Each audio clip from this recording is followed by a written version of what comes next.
बाल बालों के संग खेल रहे थे, तो ठाकुर जी ने ऐसे खेल खेल में श्री दामा को धक्का दिया। श्री दामा गिर गया, बहुत जोर से रोया। ठाकुर जी बोले अरे भैया शांत है जा, लग गई। अरे ठीक है अब शांत है जा। लेकिन श्री दामा शांत नहीं हुए। ठाकुर जी बोले तुम कैसे हो? गोकुल में रह में हम। गोकुल को मतलब है जहां हर घर में 1000 गैया, उसका नाम है गोकुल। इतनी गैयान को दूध घी दही सब हमारे घर में होवे। अरे खा पी के ने बढ़िया अपनी शरीर को बनाओ, खेल खेल में लगती रहे, इतनो रोवे को कहा मतलब है? तो श्री दामा क्रोध में भर के बोला तू तो राजा को बेटा है लाला, तो को मक्खन खावे को मिले, घी खावे को मिले, दही पीवे को मिले। हम लोग तो बेचारे गरीब ब्रजवासी हैं, हम लोग जितनो दूध घी दही बनावे सब कंस के लोग ले जामे हमारे यहां से। कंस ने ब्रजवासीन के ऊपर कर लगा रखो है, टैक्स लगा रखो है। कहा कि प्रत्येक ब्रजवासी को इतनो मटका भर के घी दूध दही सब मथुरा भेजना पड़े, हम लोग घर में ना रख सकें, क्योंकि कंस के सिपाही जब आके हमारे घर की तलाशी करें, यदि इतने मटका हमारे घर को प्रसारित हैं, वहां से ज्यादा यदि हमारे घर में मिल गए तो मृत्यु दंड होगा हमारो। कंस ने पूरे ब्रजवासियों को कह रखा है कि हर घर में 4 मटकी से ज्यादा नहीं होनी चाहिए, उससे अधिक आने वाला दूध घी दही ये सब मथुरा भेजना है। और यहां हर ब्रजवासी के यहां 1000 गैया, और 1000 गैयाओं का जितना दूध घी दही होता है उसमें से 4 मटकी केवल घर में रहती हैं, बाकी सब मथुरा भेजना पड़ता है। या मारे लाला हम लोगन को खावे पीवे को ना मिले, तू तो राजा को बेटा है, तेरे नंद बाबा तो कुल के राजा हैं, या मारे तो को तो खूब छूट है, हम लोगन को छूट ना है। ठाकुर जी बोले ये बात है? बोले हाँ। ठाकुर जी बोले मेहनत करें हम, गैया को पाले हम, गैया को घास खवाएं हम, गैया की सेवा करें हम, और दूध पीवे को वो राक्षस कंस। अभी तो मैं छोटा हूं, मेरी बात कोई मानेगा नहीं, लेकिन प्रलय तो अब तक लानी पड़ेगी। और कैसे लाएंगे? बोले राजी राजी यदि मक्खन दूध दही नहीं मिल लो तो चोरी करके खाओ। हमारो ही मक्खन है, हमारो ही दूध है, हमारो ही दही है, लेकिन अभी हम बालक हैं, हम ज्यादा कछु बोलेंगे हमारी कोई बात मानेगो ना। लेकिन ये सद वस्तु को पात्र के हाथ में नहीं जानी चाहिए। राजी राजी नहीं मिलता तो चोरी करके खाओ। जब कर देवे को नंबर आवेगो तो सब पूछेंगे भाई कहां गए मक्खन दूध दही? बोले घर में तो है ना। बोले तो कहां गए? बोले चोर चोरी कर ले गए। और यही भाव से हम ब्रजवासी को खावे पीवे को मिला करेगो। मधुमंगल श्रीदाम बोले लाला तू जो कहेगो सो करेंगे, लेकिन चोरी नहीं करेंगे। ठाकुर जी बोले तो ठीक है, कल से तुम लोग अलग खेलो, मैं और दाऊ दादा अलग खेलेंगे, हमारे संग मत खेलना। मधुमंगल सीताम बोले अरे लाला तू ना जाने, मैया यो के लाला जो चाहे करियो, चोरी मत करियो, चोरी करवे तो ब्याह ना होवे। ठाकुर जी बोले ब्याह की पड़ रही है तो है ब्याह ना होवे। ऐसो पत्र पूछ रहा सो है गयो, पत्रो दुबरो सो तू सीख जैसो है गयो, तो कौन ब्याह करेगो ऐसे? अरे ब्याह करना तो ने खाया ने पी ने बढ़िया गाल तेरे बढ़िया होंगे, शरीर ने बढ़िया होगा तभी तो ब्याह होएगो। अब भैया हमारी बात सुन लो, जितने अच्छे काम करने सब आज कर लो, कल से चोरी करेंगे, पूरे ब्रजमंडल में आतंक मचाएंगे, हमारो ही दूध घी दही है और हम ही चोरी करके खाएंगे। ठाकुर जी ने चोरी क्यों की?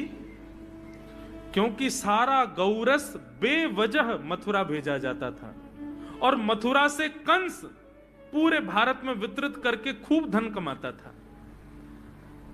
इस वजह से ब्रजवासी प्रताड़ित होते थे, क्योंकि गैया के लालन पालन में जितना खर्चा होगा सब करो ब्रजवासी। 4 मटके मिलते थे, 4 में से 3 को तो बेच देते थे, 1 में पूरा घर चलता था। यह हालत थी ब्रज की। इसलिए ठाकुर जी ने कहा कि भैया राजी राजी नहीं तो गैर राजी, हम जितने बाकी की मटकी मथुरा भेजे वाली उनको सबन को तोड़ फोड़ करेंगे, उनमें से मक्खन निकाल निकाल के खाएंगे, एक दूसरे को खवाएंगे, और सब यहीं रहेगो, मथुरा नहीं जाएगो कछु भी। इसलिए ठाकुर जी ने चोरी की। सबसे पहले प्रैक्टिस अपने घर में ही कर लें कैसे करनी है चोरी। सो अगले दिन ठाकुर जी सवेरे उठे और देखने लगे, यशोदा मैया देख तो नहीं रही, और ठाकुर जी चुपचाप गए महाराज जहां पर सारे मक्खन दूध दही रखे, वहां पहुंच गए गौरस भंडार में। और गौरस भंडार में एक मटकी के ऊपर से ढक्कन हटाए करके जैसे ही ठाकुर जी ने हाथ बोर के पानो प्रारंभ कियो, सामने एक खंबा था, उसमें मणि लग रही थी। आज पहली बार 3.5 वर्ष की आयु में ठाकुर जी ने अपना प्रतिबिंब देखा। ठाकुर जी ने जैसे ही प्रतिबिंब में अपने रूप को देखा, अपने रूप को देख करके ठाकुर जी बोले, हो तू भी आयो यहां चोरी करवे? अपने आप से ही बात कर रहे हैं ठाकुर जी। अरे मैंने कही तो हती अपने अपने घर में चोरी करनी है, तू दारी के मेरे घर में आगो चोरी करवे? ठाकुर जी अपने प्रतिबिंब से बात कर रहे हैं। अब गौरस भंडार में ठाकुर जी की आवाज गूंज रही थी और वो गूंजते हुए रसोई घर में जा रही थी। रसोई में मैया ने सुनी, बोले लाला कहां ते बोल लो है? उठ गयो कन्हैया? मुझको पतो भी ना चली, नूपुरन की आवाज ना आई। मैया दौड़ करके गई तो देखा ढूंढते ढूंढते गौरस भंडार में ठाकुर जी अपने प्रतिबिंब से बात कर रहे हैं। कितनी सुंदर झांकी है ठाकुर जी की। ठाकुर जी मक्खन पा रहे हैं। बोले अच्छा अब आ तो गयो है यहां पे, लेकिन सुन चुपचाप चोरी करके भाग जाइयो, मेरी मैया बहुत मारेगी तो को। बाकू यदि पतो चल गई तू चोरी कर रहा है तो को उखलते बांध देगी, मेरी मैया बहुत मारेगी। चुपचाप चोरी कर और निकल ले यहां से। ठाकुर जी चोरी की बात कर रहे थे, यशोदा मैया ने पीछे से सुनी, लाला ओ कन्हैया। ठाकुर जी घबरा गए, मैया कैसे आ गई? हाँ मैया, कौन सी बात कर रहे हो तू? अरे मैया देख हमारे घर में चोर घुसायो है। अपने प्रतिबिंब को दिखा करके ठाकुर जी कह रहे हैं, देख मैया हमारे घर में चोर घुसायो, जे चोरी कर रहे हो हमारे यहाँ के मक्खन की, तुम्हें यहाँ को पकड़वे आयो हूं। नन्हे से गोपाल जी, बहुत मधुर लीला। मैया हंस भी रही है और क्रोध भी कर रही। बोले अच्छा जो चोरी कर रहे हो? बोले हाँ। चल याकू तो मैं पकड़ लूंगी, लेकिन जे बता तेरे हाथ में मक्खन कैसे लगो? तू तो याकू पकड़ भी आयो ना। अब मैया याकी मैं कहा बताऊं, तेने मेरे हाथ में पद्मराग के ऐसे ऐसे बढ़िया कंगन पहना रखे हैं, कड़ूला पहना रखे हैं सोने के। जब मैं धूप में निकलूं ना तो धूप की किरण से मुंह को बहुत जलन है जाए हाथ में। तो कल मेरे सखा मधुमंगल ने मुझसे कही, बोले लाला जे जलन तेरी दूर रह जाएगी, तू मक्खन में हाथ बोर लियो अपनो, सोई तेरी जलन दूर रह जाएगी। या हमारे मैया जलन हटावे के काजे मैंने हाथ बोरो है। मैया बोली अच्छा चल लाला, यहां तो तेरे जलन है रही और यहां मक्खन कैसे लगो? ठाकुर जी बोले मैया मैं अपनी जलन दूर कर रहा हूं। इतने में जन कहां ते एक मक्खी आके मेरे मुंह पे बैठ गई। बाकू उड़ावे के काजे मैंने जैसे मुंह पे हाथ किया सो मक्खन मेरे मुंह पे लग गो। मैया बोली लाला तू चोरी भी करन लगो और अब झूठ भी बोलन लगो मुंह से। ठाकुर जी ने ग्वाल बालों से कहा भैया मिशन फेल हो गया, घर में तो चोरी नहीं कर पाए हम, अब दूसरे इनके घर में दावे बोलो। एक दिन महाराज ठाकुर जी का जब आतंक खूब बढ़ गया गोकुल में, सब गोपियों ने जाकर के मैया से शिकायत करी। बोले मैया अपने लाला को संभाल लियो, नहीं तो काउदना हम देख लेंगी और फिर हमसे मत कहियो कि तेने मेरे लाला से यूं क्यों कही। मैया बोली कहा क्यों मेरे लाला ने? गोपी बोली ये बस सुन लो और यूं बताइयो कहा ना करे तुम्हारो लाला। देख वे मैं 3.5 बरस को है, बाकी पेट में इतनी बड़ी बड़ी दाढ़ी है, बाकी मतलब बलवान है गयो, सब जानकारी है या कुछ छोटो बालक मत समझियो। गोपियों ने जाकर के अपनी अपनी दुख दर्द सुनाए मैया को। मैया बोली अरे भैया मेरे लाला को मक्खन की कोई कमी थोड़ी है, मेरे लाला को दूध की कोई कमी थोड़ी है। मेरो लाला चाहे तो मक्खन से नहावे, दूध में नहावे, इतना मक्खन दूध दही मेरे घर पे, तुम्हारे यहां क्यों चोरी करेगो? अरे कई बार बालकन को अपने घर को भोजन बढ़िया ना लगे, दूसरे के घर को बढ़िया लगे, अगर बार ने तुम्हारे यहाँ के नेकात मक्खन खा लिया तो वहां में इतना रो क्यों रही हो? मैया आपको अपनो लाला बहुत सीधो लगे ना, हम बताएं कहा करे तुम्हारो लाला? स्वयं खावे हमको कोई दिक्कत नहीं, लेकिन या की एक पूरी मंडली है और पूरी रजिस्टर्ड मंडली है, बाल गोपाल चौर प्रचार प्रसार मंडल, ये घर घर जाके चोरी करते हैं। और मैया तुम्हें कहा बताऊं, जैसे ही कोई गोपी के नयो बालक होवे ना, तो तुम्हारो लाला पूरे मंडल के साथ आवे और वह लाला के सिर पे हाथ धर के, छोटे से बालक के सिर पे हाथ धर के बस 1 वर्ष की प्रतीक्षा, फिर तुम भी हमारी मंडली में आ जाओगे। पूरे गोकुल में भय है तुम्हारे लाला को। स्वयं खावे, ग्वाल बालन को खवावे। मैया यहां तक भी बात समझ में आवे, ग्वाल बालन को खवावे, यो नहीं कि नेकाद मक्खन बच जाए तो रहम करके हमारे काज छोड़ जाए, वाकू बंदरन को खवा दे। यशोदा मैया आश्चर्यचकित होकर सुन रही है। बोले ये नेक्सो लाला ये करे? बोले हाँ मैया। भी बोली मैया अगर चोरी करे तो दिक्कत, और यदि किसी कारण से हमने लाला को रोक दियो, चोरी नहीं कर पाए हमारे घर, तो हमारे रोने क्यों? बोले चूल्हा में ते कोयला लेके आवे और वह घर के बाहर हवा बना जाए, और यूं के अब जब तक या घर से मक्खन नहीं मिलेगा या के घर के लोग भूखे रहेंगे, और इन लोगों को भोजन छुड़वाने की जिम्मेवारी हमारी। बोले कहा करे फिर?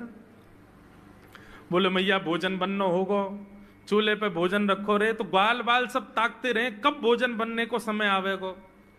जैसे ही कछु और काम करवे के काजे गोपी ने कुट के जावे, तो कहो तो बाकी कढ़ैया में खूब सारो पानी डाल जाएंगे, सब्जी ना बन पावेगी, आटे में नमक फेंक जाएंगे। ये बात जैसे ही यशोदा मैया ने सुनी, बोले नहीं नहीं नहीं नहीं, झूठ बोल रही हो, मेरो लाला ऐसा ना कर सके। एक दिन यशोदा मैया लाला को अपनी गोदी में सुलाए रही, तो लाल जी भी तोतला तोतला बोलते हैं। यशोदा मैया तो बोले मैया मुंह को नींद ना आवे, तू मुंह को कोई कथा सुनाए कर रात्रि में। तो यशोदा मैया अपनी गोदी में लाला को सुवाए करके और राम कथा सुना रही है, श्री राम जी का चरित्र सुना रही है ठाकुर जी को। ठाकुर जी गोद में लेटे हैं और यशोदा मैया उनको कथा सुना रही हैं। लाला एक राम नाम के राजकुमार है। सो ठाकुर जी करें हूं करके सुन रहे हैं। उनकी पत्नी को नाम सीता हतो। ठाकुर जी करें ठाकुर जी हुंकार भर करके स्वीकार करते हैं मैया की कथा को। बोले पिता की आज्ञा मान करके इनको वन में जानो पड़ो। अपनी पत्नी के साथ एक दिन पंचवती पे घूम रहे थे और वहां पंचवती पे एक राक्षस आयो, वाको नाम हतो रावण। ठाकुर जी बोले और वह रावण ने आकर के सीता जी को हरण कर लियो। अब की बार ठाकुर जी ने हूं नहीं किया, यशोदा मैया की गोद में पड़े पड़े यशोदा मैया को पल्लू पकड़ लिया ठाकुर जी ने कस के। और फिर क्या हुआ? जैसे ही यशोदा मैया ने कही कि रावण ने आकर के सीता जी को हरण कर लियो, ठाकुर जी नींद वीत तो सब भूल गए और उठ करके खड़े हो गए। ए लक्ष्मण मेरा धनुष बाण लेकर के आओ, अभी बताता हूं इस रावण को, आज इसका यहीं पर सिर छेदन कर दूंगा, कैसे लेकर जाएगा सीता जी को यहां से। ठाकुर यशोदा मैया को लाला लाला मेरा धनुष बाण कहां है? आज इस रावण को मैं यहीं देख लूंगा, ये मेरे सामने से कैसे ले। उस दिन तो मैं कहीं और चला गया था तो सीता जी का हरण कर लिया इसने, आज ये नहीं कर पाएगा। यशोदा मैया ने ठाकुर जी को पकड़ा, हृदय से लगा मैं, ठाकुर जी निकल निकल के भागे। बोले आज इस रावण को नहीं छोड़ू। लाला लाला शांत है। अरे लाला तू तो मेरो लाला है। ठाकुर जी को अचानक याद आई, अरे मैं तो कृष्ण हूं।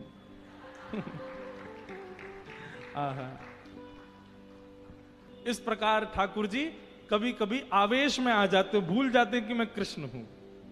वह दिन से यशोदा मैया ने गांठ बांध ली, याकू रामलीला नहीं सुनाऊंगी, क्योंकि जब जब राम जी को चरित्र सुनाऊं याकू तो आवेश आ जाए, ये उठ के खड़ो हो जाए। ऐसे ठाकुर जी की मधुर लीला।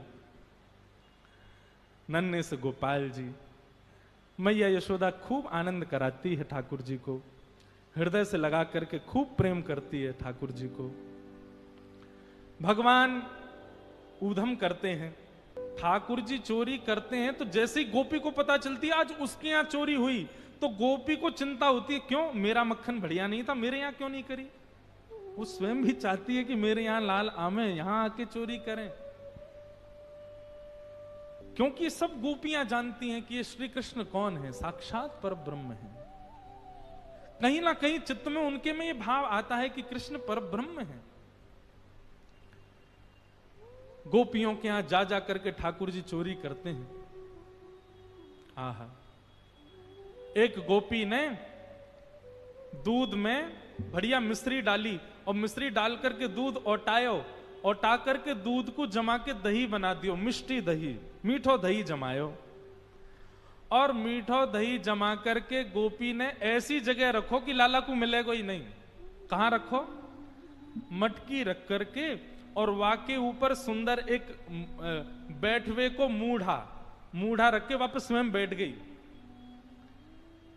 ठाकुर जी आ गए। ठाकुर जी आकर बोले, और भाभी जी कहा हेरो है? गोपी बोली, कछु ना हेरो, लाला तू कैसे आए हो यहां पे? ठाकुर जी बोले, सुगंधी आ रही है, कहीं पे ऐसा लग रहा है कि चेंटी लगवे वारी है बहुत जल्दी। गोपी बोली, लाला मैंने आज मीठो दही रखो है, लेकिन मैं तो को शर्त लगाऊं, यदि तेने ढूंढ लियो तो सबरो तेरो, और यदि तू नहीं ढूंढ पायो तो आज के बाद वचन दे तू मेरे यहां चोरी ना करेगो। ठाकुर जी बोले, देख हम ते शर्त मत लगावे।